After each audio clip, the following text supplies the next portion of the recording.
bone-chilling episode of Tales of Terror. Today we are going to take you on a journey into the spine-chilling world of Ouija boards. These supposedly innocent tools of communication with the other side have been the center of many terrifying tales.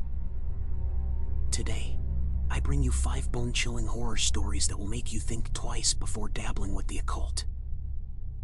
So, grab your blankets, turn off the lights, and let's begin.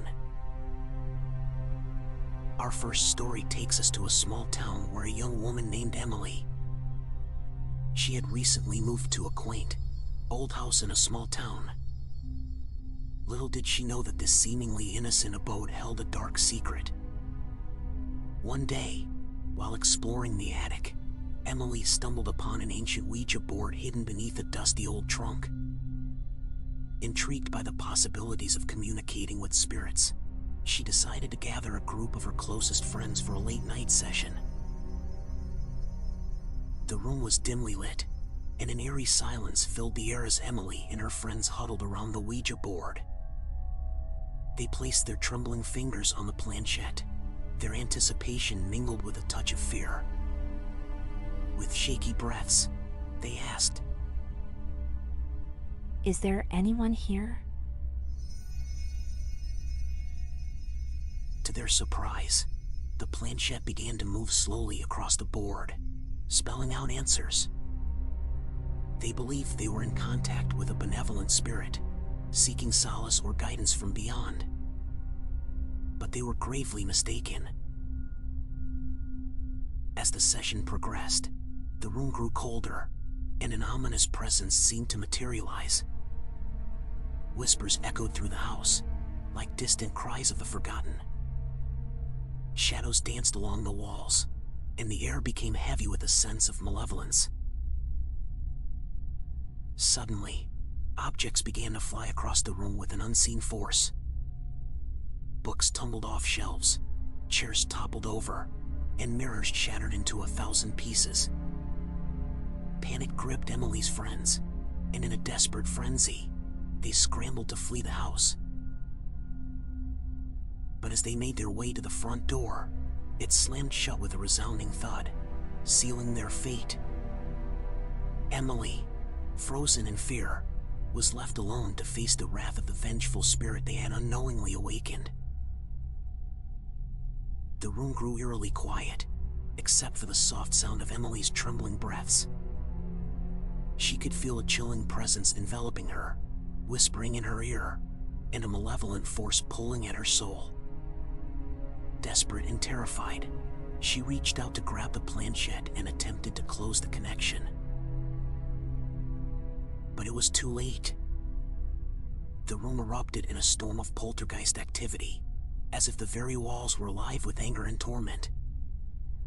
Emily's pleas for mercy were drowned out by the cacophony of supernatural chaos. The once peaceful house became a battleground between the living and the dead.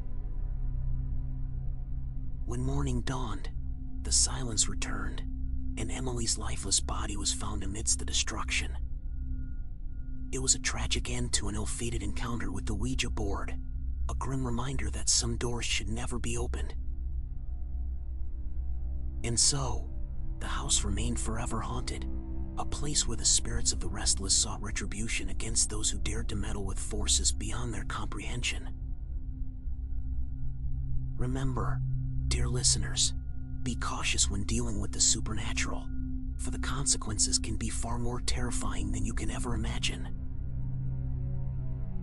Our second story begins in a quiet suburban neighborhood, where a group of friends decided to gather for a night of experimentation with the supernatural.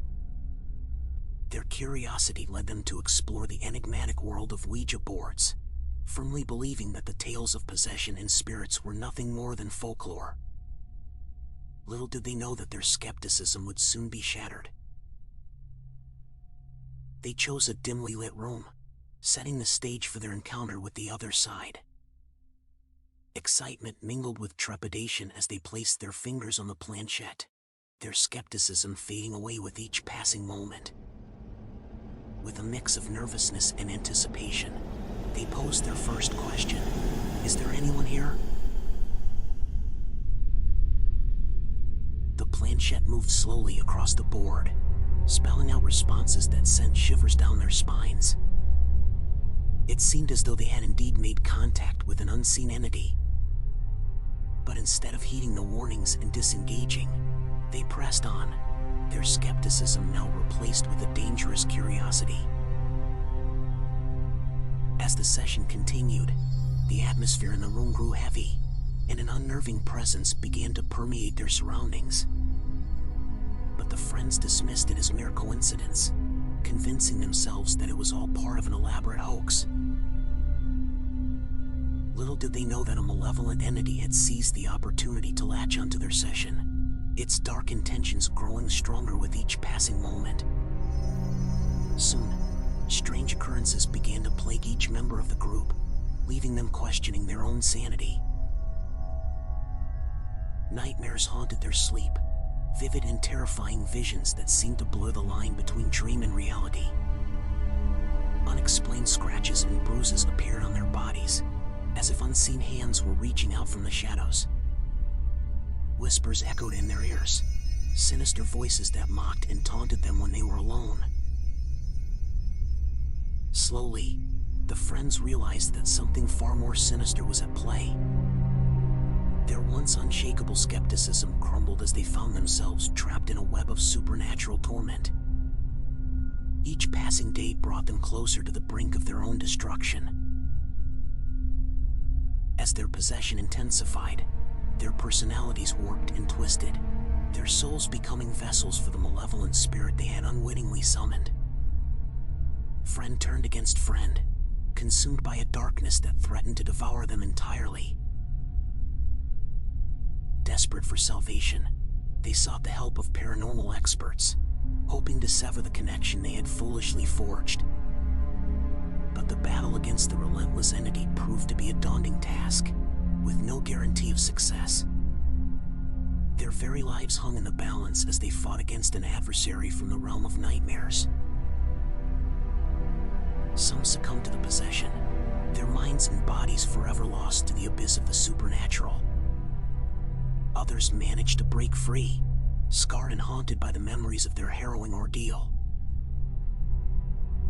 This terrifying encounter served as a stark reminder that the spirit world is not to be trifled with.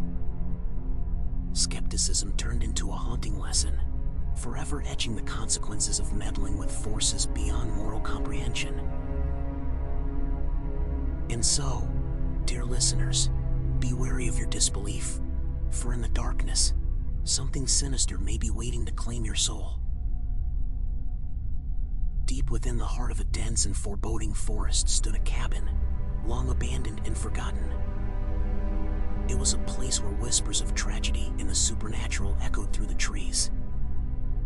Little did anyone know that this desolate cabin held a secret, waiting to ensnare those who dared to venture near.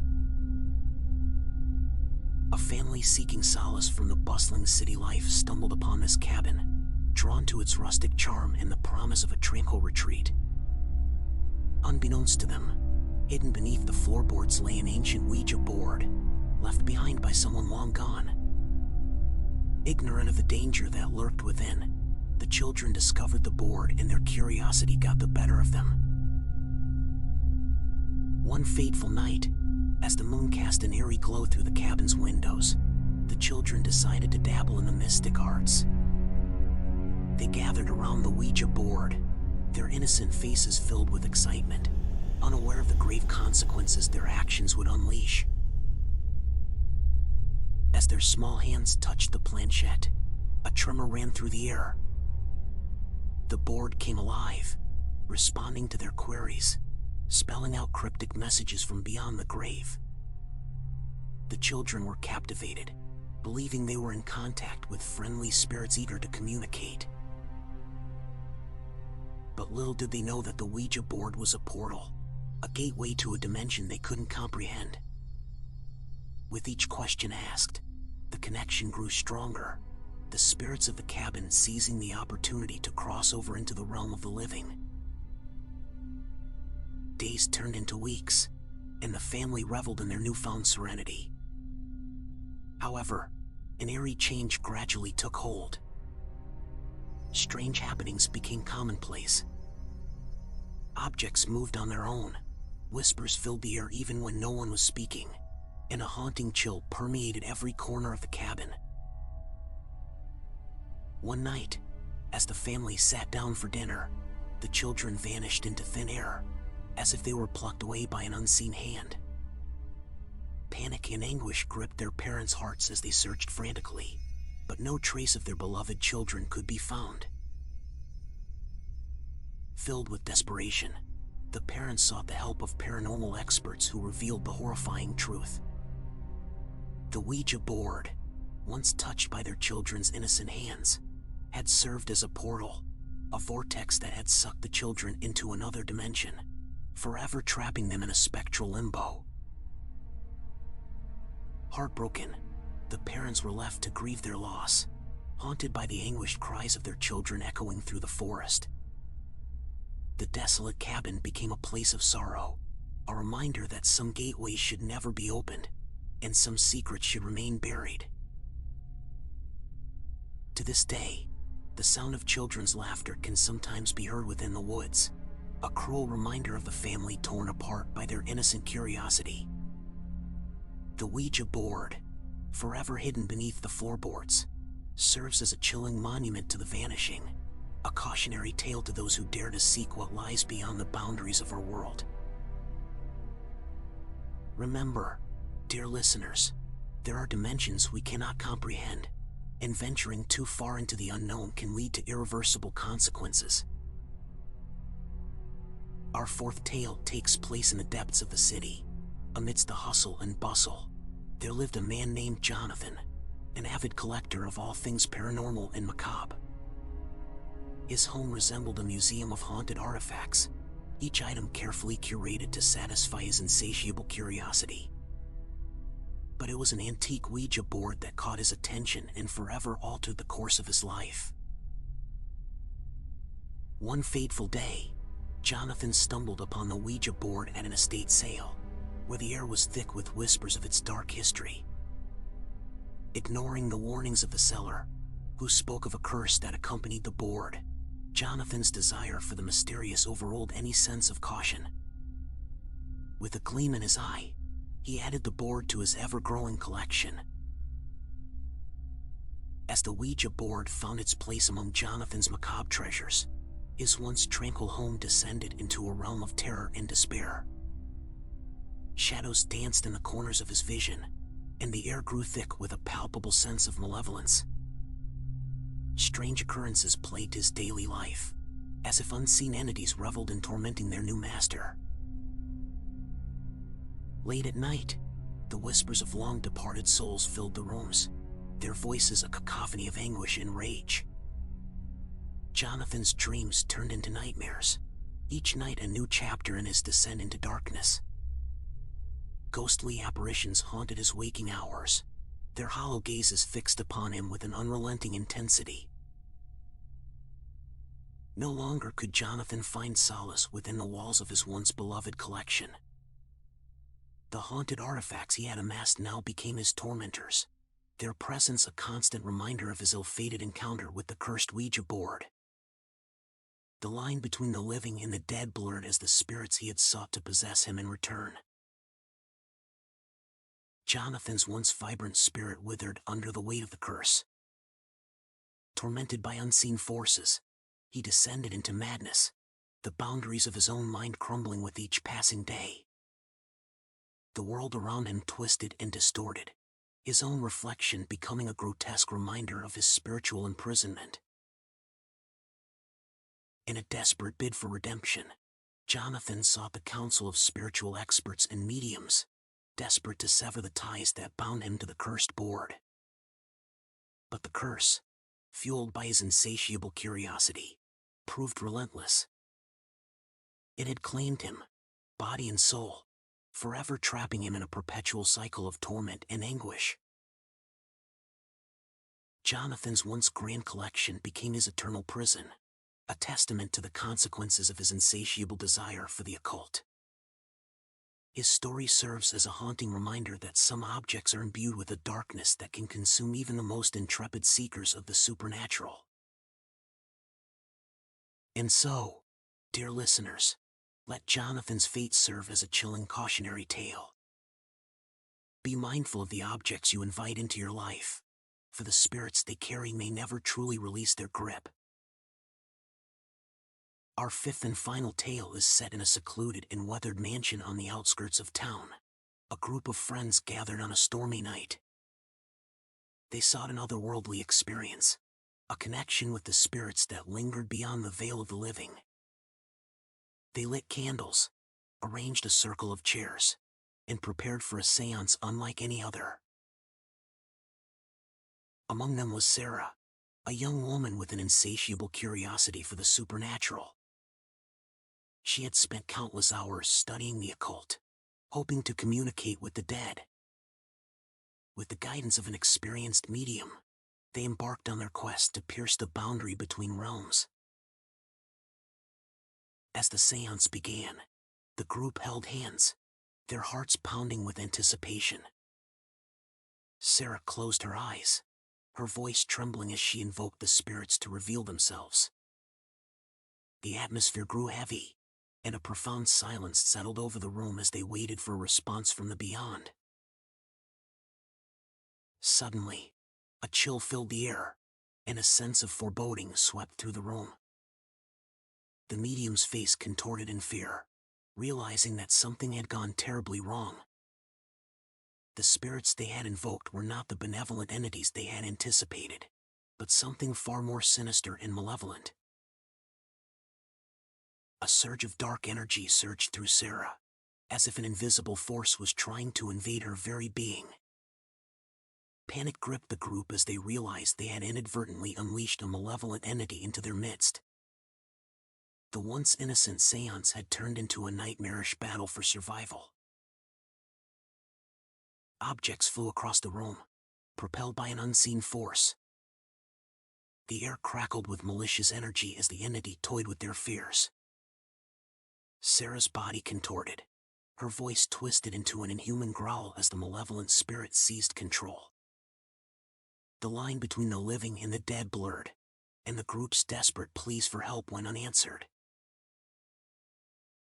In a final act of desperation, the medium channeled her strength and knowledge, fighting back against the malevolent force that threatened to consume them all. With every ounce of her being, she pushed the entity back, severing its hold on Sarah's body. As the room fell into an eerie stillness, Sarah collapsed to the floor, her body drained and fragile. The group gathered around her, thankful to have escaped the clutches of the vengeful spirit. But their lives were forever changed, scarred by the horrors they had witnessed in their ill-fated attempt to communicate with the dead. From that night onward, the mansion stood as a haunting reminder of the consequences of dabbling in the supernatural. Sarah, forever marked by her possession, could never truly escape the dark presence that had infiltrated her soul. The friends, plagued by guilt and nightmares, were forever haunted by the memories of that disastrous seance. Dear listeners, these stories serve as a chilling reminder that the spiritual realm is not to be trifled with. The boundaries between the living and the dead should be respected, for the consequences of summoning malevolent forces can be unfathomable.